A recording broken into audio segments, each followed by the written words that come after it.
Mr. Deputy, it is a pleasure to rise again on behalf of the people of Killarney to offer my contribution to this debate, thanking the Governor General for the speech from the throne.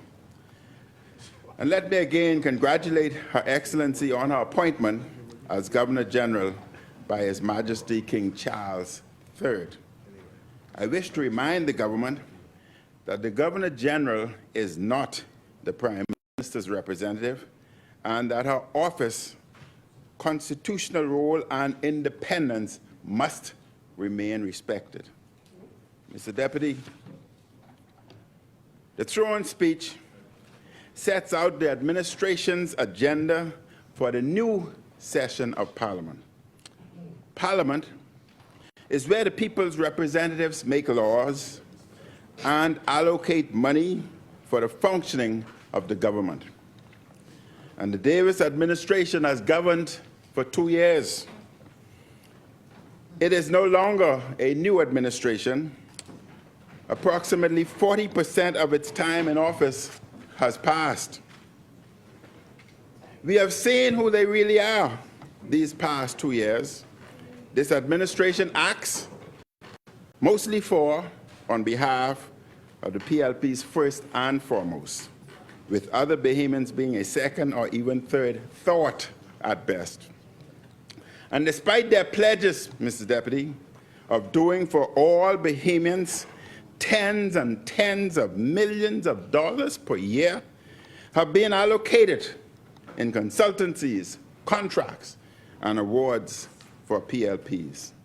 Jobs galore have gone to PLPs. PLP contractors have gotten rich under this government. Some of the highest connected PLPs are acting as if they have won the lottery and are involved in all sorts of business ventures. Some have built luxury homes in record time. In their blueprint for change, the new governing party promised, and I quote, "With vision and focused execution, the Progressive Liberal Party commits to build a Bahamas more suitable for the advancement and empowerment of our country and Bahamians," end quote. They are not doing this for all Bahamians, Mr. Deputy. They have not even remotely fulfilled this pledge, which was really just campaign rhetoric.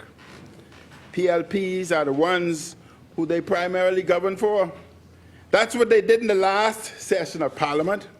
They are likely to lead in the same PLPs get straight first manner during this session.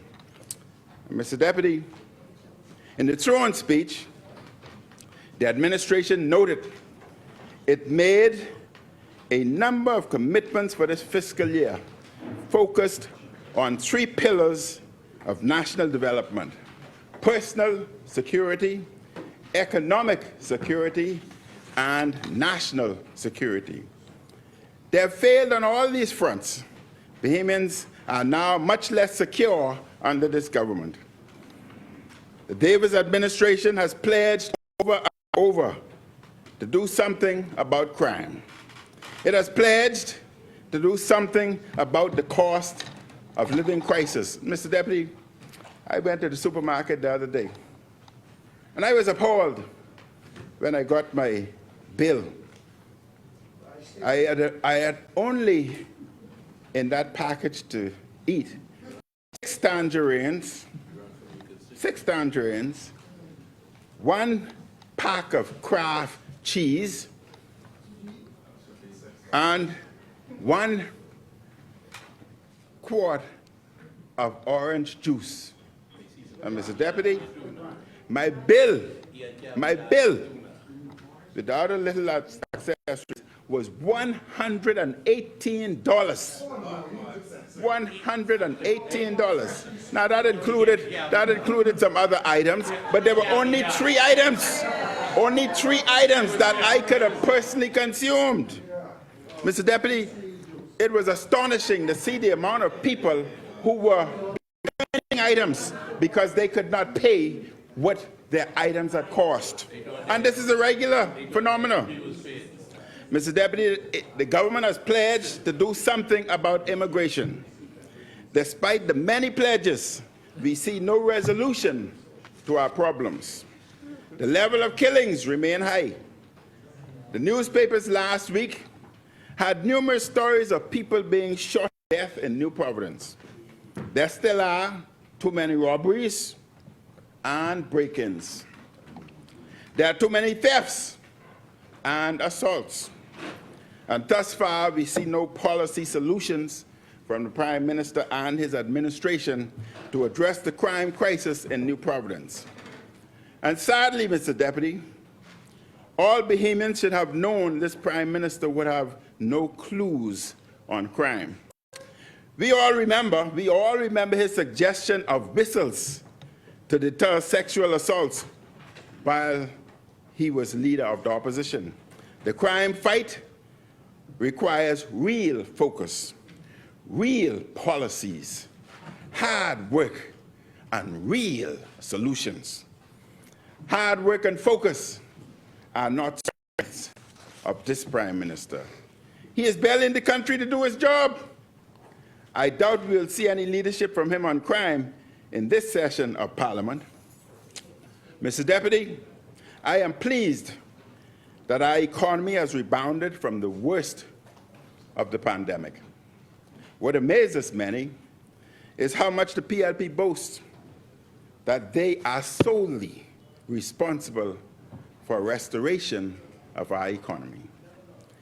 Growth started at the end of our term. It expanded during this term because the pandemic ended. In an editorial in October 12th, the Nassau Guardian stated, I quote, "Though the Davis administration has repeatedly praised itself for the economic recovery that was inevitable, it has shied away from accepting any responsibility for the high cost of living in the Bahamas." The editorial noted the manipulation of the Bahamas power and light fuel charge led to the astronomical rise in electricity bills. A comprehensive approach to properly addressing the high cost of living requires economic policy adjustments, workforce development, social safety nets, and initiatives to stimulate economic growth and job creation. And while the Davis administration has outlined the intent of such an approach, what it proposed in the recent speech is unlikely to achieve the outcomes we want anytime, end quote. At the recent Anglican Synod, the Anglican bishop asked, quote, "I know that it is complicated, but could we take VAT back off bread basket items and off fruits and vegetables also, so that we can allow poorer citizens to eat better and more economically than they are now," end quote. The country has been asking for this for almost 2 years. The pleas and cries of the poor and of Bahamians everywhere is falling on deaf ear.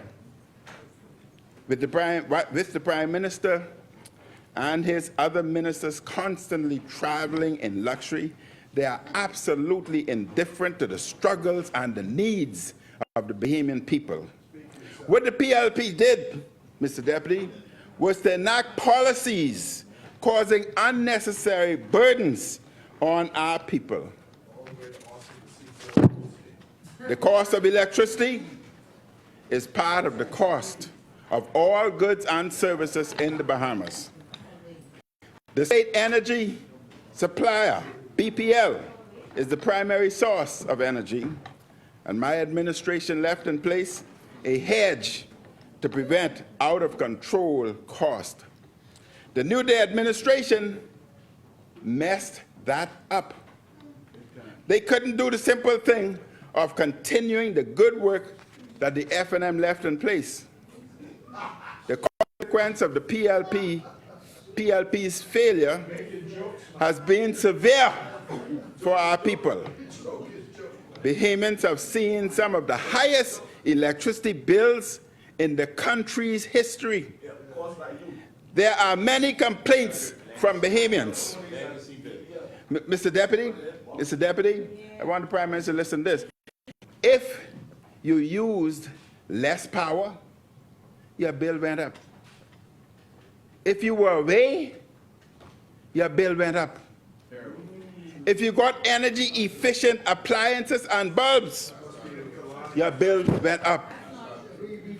The PLP's failure to protect Bahamians led to devastating effects.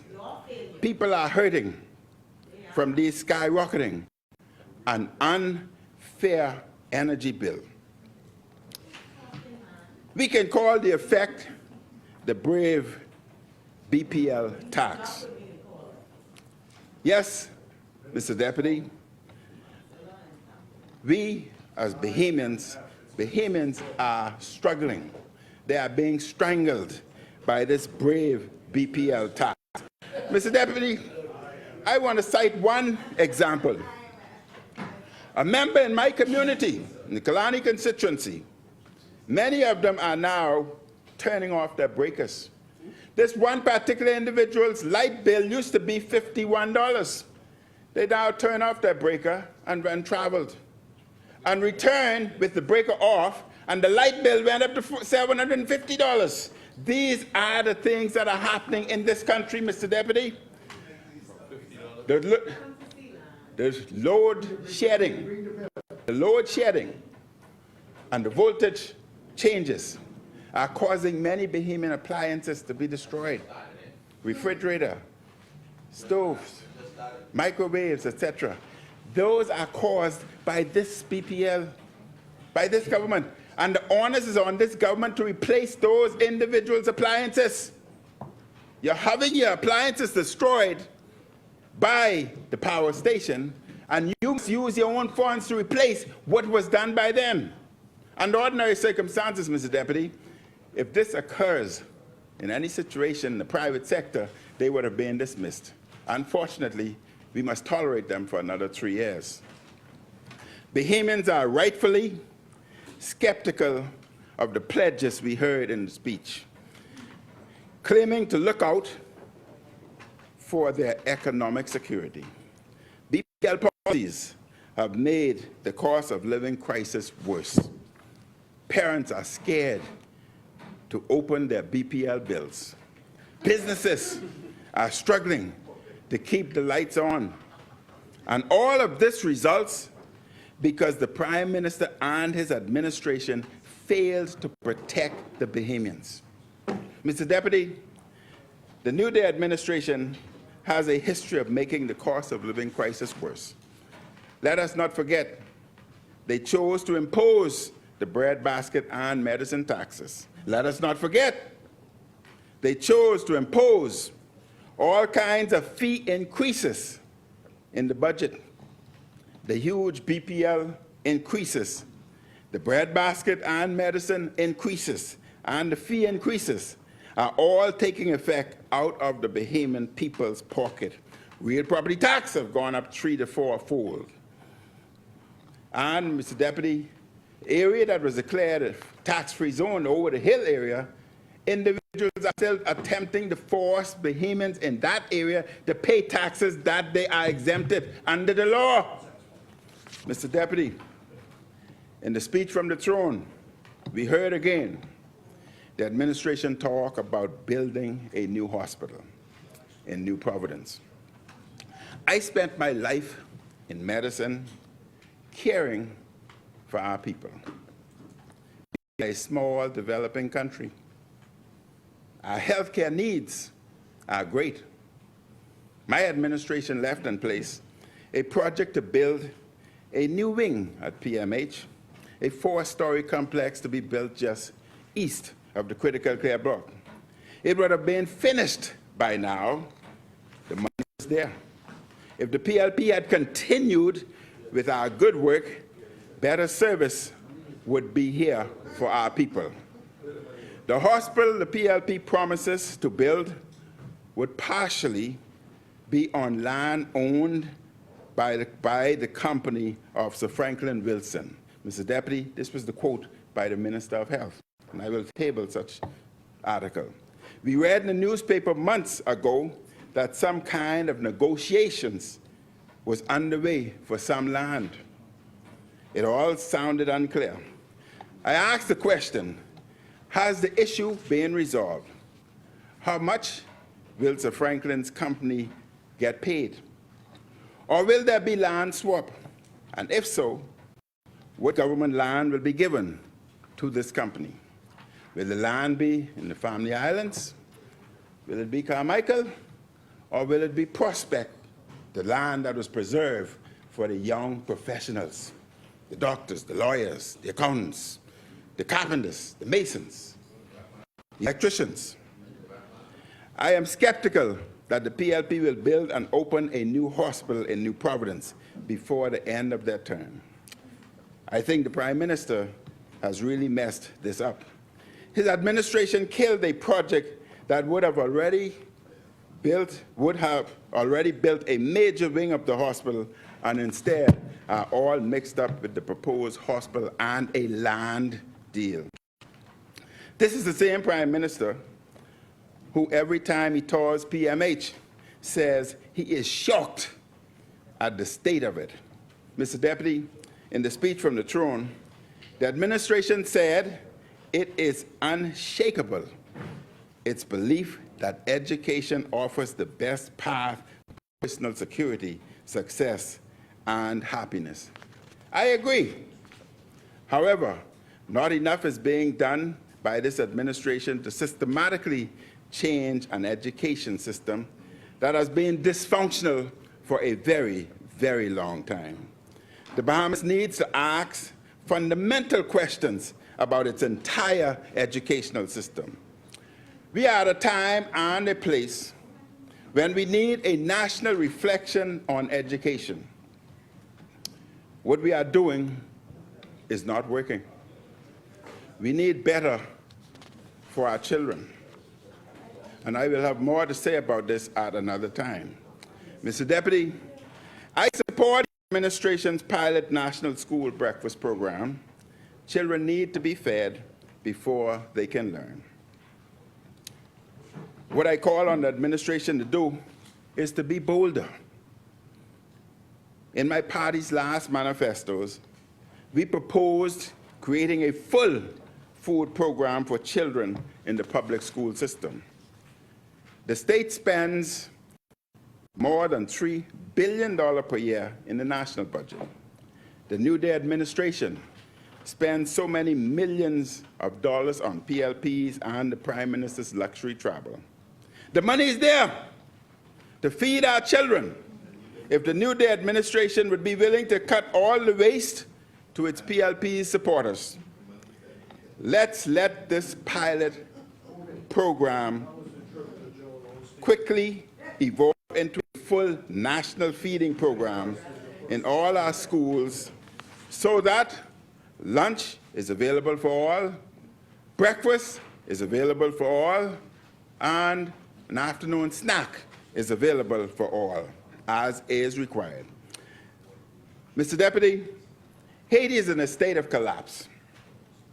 Gangs have expanded their control of the economy since the assassination of the country's president 2 years ago.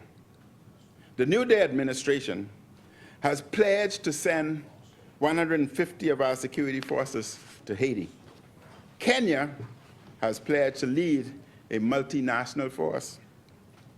And many are deeply concerned about this open-ended commitment. There's widespread violence in Haiti. The gangs are well armed. They control large parts of Port-au-Prince and significant other parts of the country. The UN Security Council has authorized an international security mission in Haiti. However, much of the work of this force is undefined. There's no clear path as to how peace is to be restored. There's no clear path as to how the countries within the force are to operate, or what the rules of engagement would be.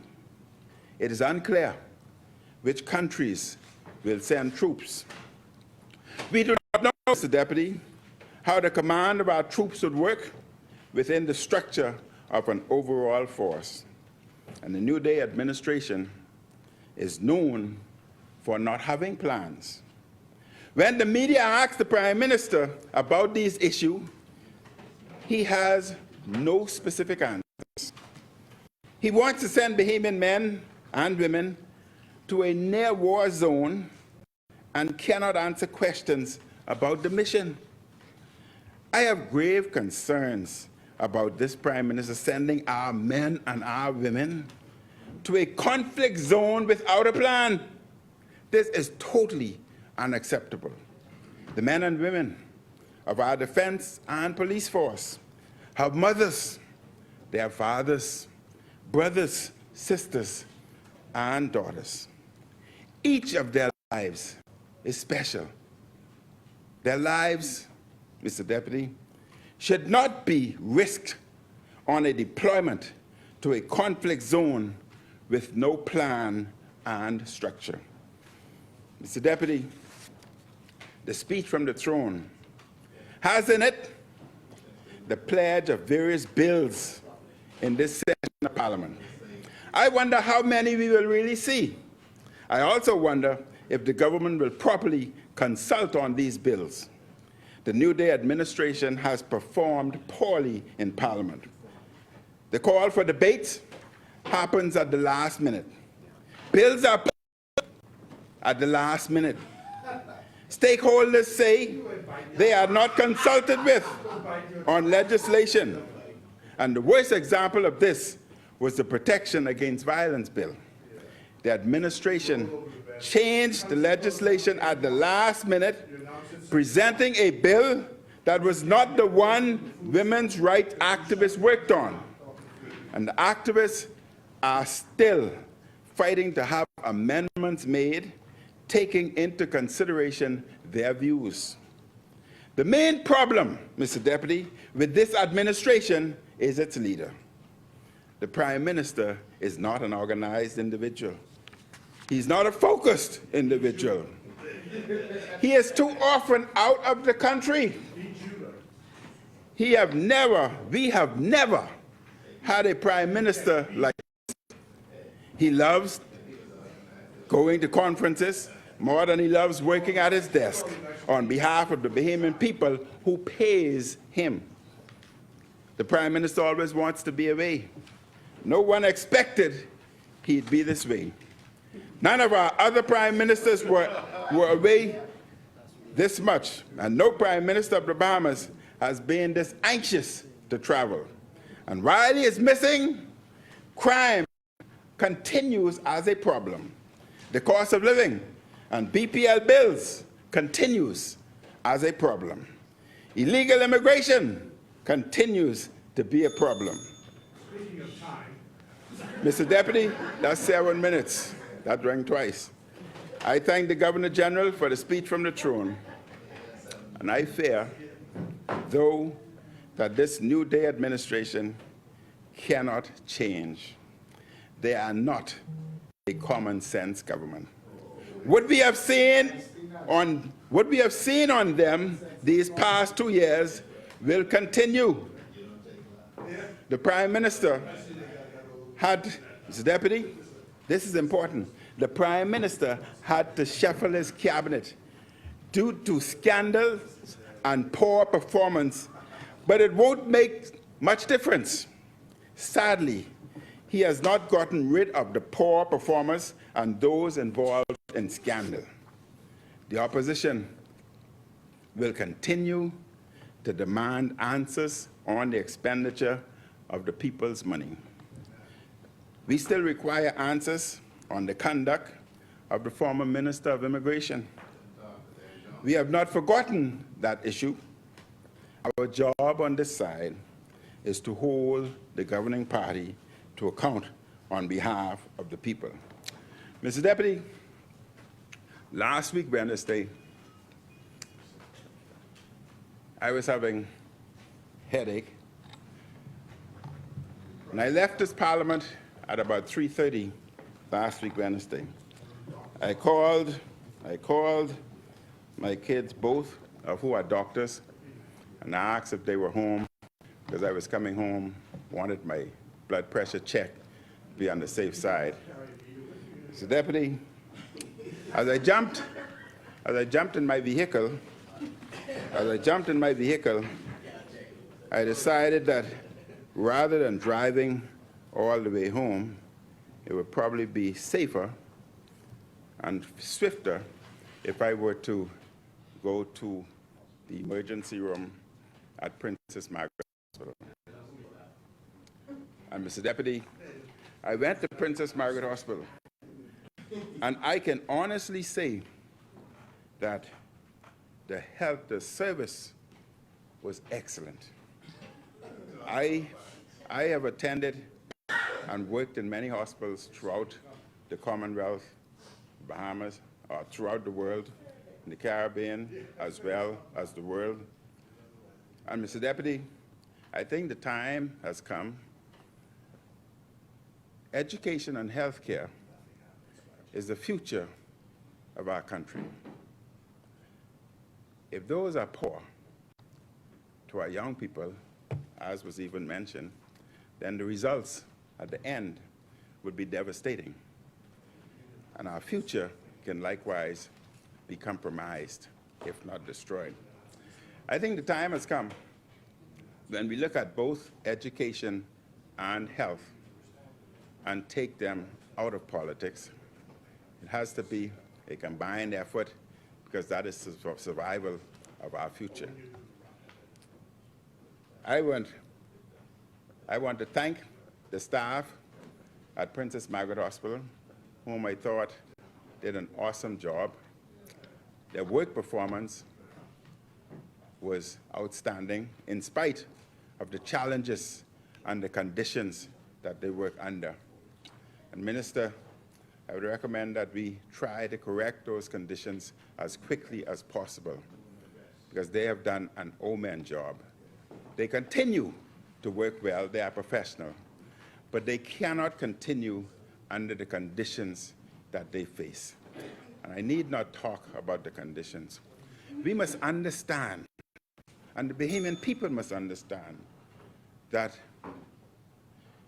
Princess Margaret Hospital is the only healthcare institution for the poor. I went there. I worked there, and I went there as a patient last week, and I was impressed with the treatment. If we destroy the reputation of the Princess Margaret Hospital, the poor man has nowhere to go. Others can go to Doctor's Hospital, they can travel abroad.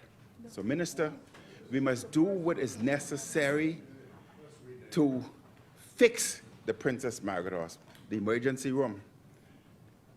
Let's pay the contractors so that that can be completed.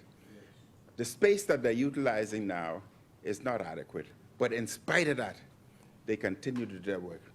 I want to personally thank Dr. Crystal,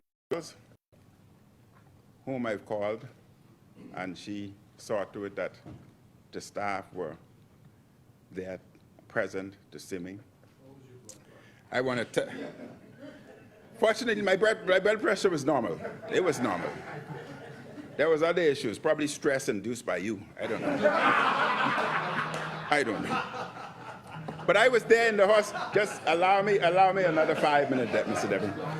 I was in the hospital.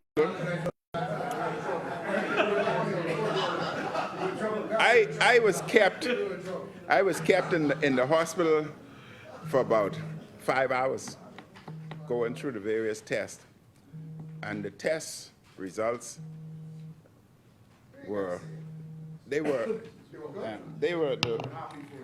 results came very quickly under the circumstances. I've worked in other hospitals, but they have challenges. There are shortages of equipment, there are shortages of material, there are shortages of medication. The medication that was given to me, the prescription, unfortunately, the hospital don't have it. I had to send to Doctor's Hospital to get it.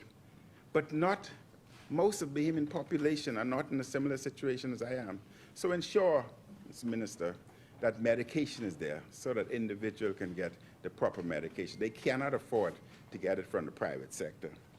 I want to thank personally the administrator, Ms. Mary Walker, who saw to it that everything was available for me. She was excellent. I want to thank Valencia Fernanda Roll, the nursing officer, staff nurse Philippa Smith, Dr. Kyle Kerr, senior registrar A&E, Dr. Alicia Lewis, Rodkiska Thompson, the patient rep, senior porter Roosevelt. They wanted to move me around in a wheelchair. I tell them, no, I could walk. Somebody take photo of me. I want to thank Shante Knowles, the ECG Development Unit, and Dr. Kristen Chen. Mr. Deputy, the Princess Margaret Hospital, at that time, they felt that the room they had put me in was not comfortable enough. But I must say, I was very, very comfortable in the room that I was kept in. And they had offered another room. And this was the laugh. As I asked the question, but why would you want to move me? I'm quite happy here. They said there's another room that's much more comfortable for you. I said, where is this room? And they said it's an ICU. I said, not a possible chance.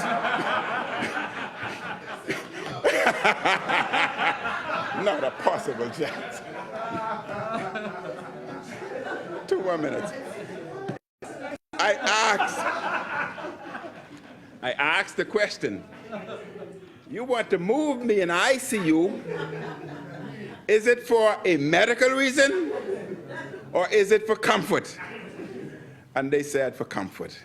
I said to them, I was quite comfortable, but I do not want to see my name in 3 hours breaking news, nor headline in the newspaper breaking news. So, Minister, I had turned down the ICU. I did not think it was appropriate. Mr. Deputy, so we must work as a team. That's the only thing the Princess. Dr. Bernard Nordich and myself, and I think you need to know this, Dr. Bernard Nordich and myself, we had an unwritten agreement that we would never denigrate or try to destroy the Princess Margaret Hospital. That's the only thing the poor people have, and we must do everything as policymakers to protect it. If I could go to, people ask, why didn't I go to Doctor's Hospital? No, I have confidence in Princess Margaret Hospital. I have confidence in the health staff. I have confidence in the nurses. I have confidence in the doctors. Our only problem is structural. Our problem is the institution itself, medical shortages, etc. And if we can correct that, and the minister was absolutely right, primary care must take a priority. The last thing I want to point out, Mr. Deputy, I exercise at UB Gym and lift weights at UB Gym. The weights in the gym is archaic.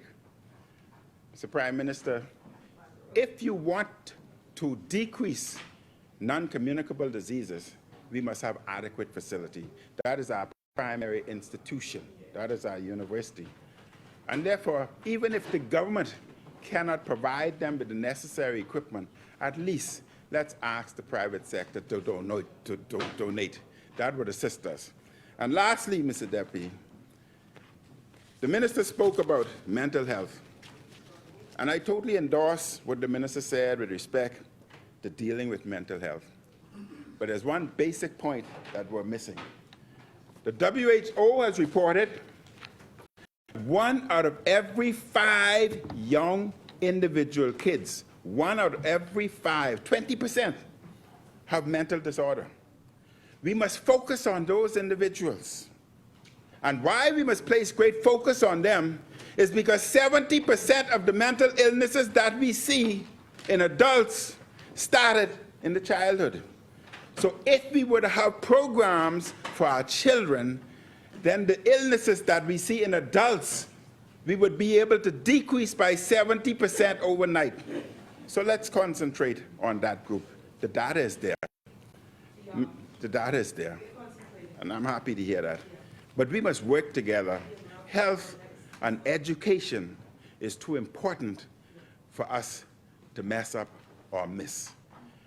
They are the protectors of our future. It cannot be political. It cannot be political. Mr. Deputy, thank you very much. Thank you, Honourable Member. The Chair recognizes the Honourable Member for 12 points. Much. I didn't want to interrupt the member for Killarney while he was speaking, but I want to thank him for his confidence in the Princess Margaret Hospital and all of our public health care facilities. As former Minister of Health, he knows the challenges that currently exist in health care. Some of them are age-old problems that stem way before me and his time. And I want to assure him and the Bahamian people that this administration, led by the Honorable Philip Brave Davis, is committed to improving healthcare services, both at our primary healthcare facilities as well as our two major hospitals. Some work has been accomplished. Thus far, we have a lot more work to do. And I also want to commend all of our healthcare workers, particularly at the Princess Margaret Hospital. I wouldn't go into the details with the challenges because some of the patients experience it. But from time to time, we do find ourselves in hot water. And we are working diligently to correct a lot of these age-old problems associated with renovations with brick and mortar. And so they do provide an excellent service. There has been major improvements as far as I'm concerned with the delivery of those services, but by no means we are where we need to be. So I want to thank the member for Killarney for those kind words, for our healthcare workers, and what this administration is building upon some of it that was put in place when he was the Minister of Health.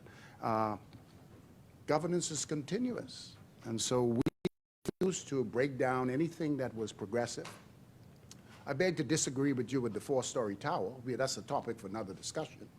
But ultimately, we are confident in our policy and what we intend to do, and you're doing what you need to do on the side opposite. Oh, but when we break ground on it, I'm going to invite you. I want you to come, because you said the same thing about Grand Bahama, and you didn't come. I sent you an invitation, but you ain't show up. I don't know where you sent it. I didn't get it. Well, excuse me for that. Thank you, Honourable Member. The Chair recognizes the Honourable Member for Killarney.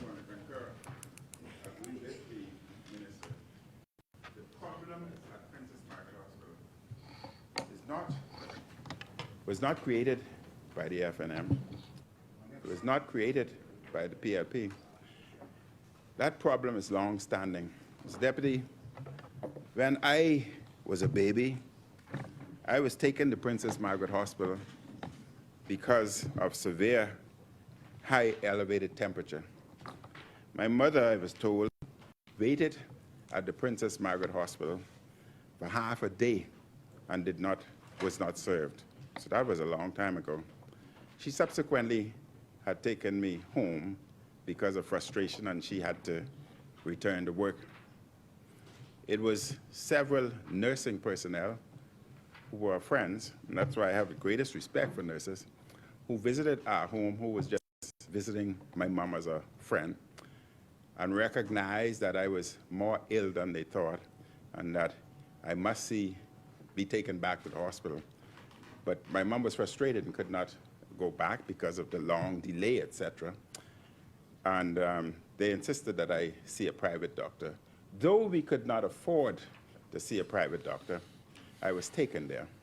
And the doctor had said that if my delay of receiving medical care was another hour or two, I would have been dead. Because they discovered that I had pneumonia and had to immediately be admitted and dealt with appropriately by the private sector. So PMH is a chronic, long problem, but we must fix it. It doesn't mean that it should remain. We must fix it, because if we don't fix it, there are many individuals who will die unnecessarily. Many Bahamians do not have insurance. They cannot afford insurance. They cannot afford doctor's hospital. They cannot afford private care. We must fix it. Thank you, Honourable Member. The Chair recognizes the Honourable Member.